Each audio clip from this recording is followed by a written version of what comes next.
আসসালামু আলাইকুম। আমার ইউটিউব চ্যানেলে সকলকে শুভেচ্ছা। আমি এখন আমার শশার প্রজেক্টে আছি। এই শশার প্রজেক্টে আমি জমিতে বীজ বপন করেছিলাম 3 জানুয়ারি।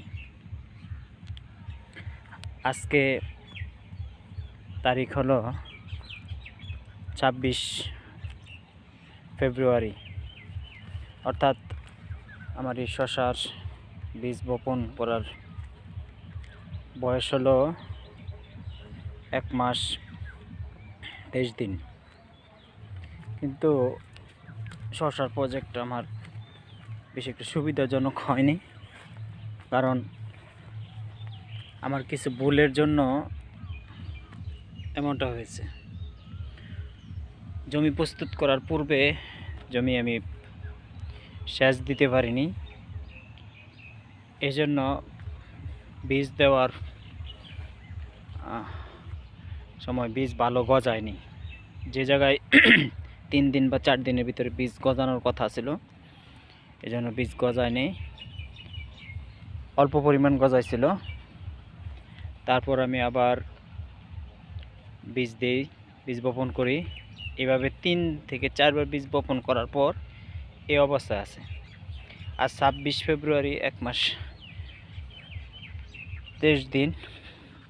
আমি গতকালকে প্রথম শশা হারভেস্টিং করেছি, মাত্র প্রথমবার হারভেস্টিং করেছি 3 কেজি পরিমাণ।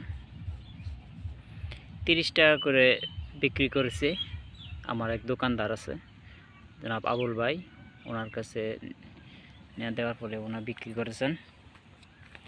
তো আশা করি এখন সেচ দেওয়ার পরে, সার দেওয়ার পরে জমির অবস্থা, গাছের অবস্থা মোটামুটি ভালো, সুস্থ, স্বাভাবিক। যে এমন একটা পরিস্থিতি হয়েছে যে রমজান মাস জুড়ে বা রমজানের পরেও শশা থাকবে, কারণ 4 বার বীজ দেওয়া হয়েছে এবং 4 ধরনের গাছ আছে জমিতে। এজন্য শশা একবারে বা শেষ হবে না, বা একবারে ভালোভাবে উঠবেও না। আর এই শশার বাগানের ভিতরে আমি আরেকটা কাজ করছি, সেটা হলো এই যে একটা বিট, এই বিটের ভিতরে আছে শশা, আর এই বিটের ভিতরে আছে পেঁপে। আমি একই জমিতে 2টা ফসল ফলানোর চেষ্টা করেছি। পেঁপের জাত হলো টপ লেডি। গতবার এখানে পেঁপে ছিল এবং ভালো ফলন হয়েছিল। মাত্র 70 টাকা থেকে আমি 55,000 টাকা বিক্রি করেছিলাম। তো আমি আশা করছি যে প্রথম রমজানের দিন মোটামুটি একটা ভালো শশা ওঠাতে পারবো। শশার সাইজ প্রথমে একটু খারাপ ছিল, এখন শশার সাইজ মোটামুটি বেশ ভালো।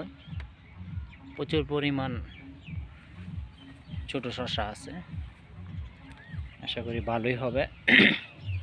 যাই হোক, তালুকদার এগ্রো ফার্ম থেকে আবার আপনাদেরকে শুভেচ্ছা জানিয়ে শেষ করছি।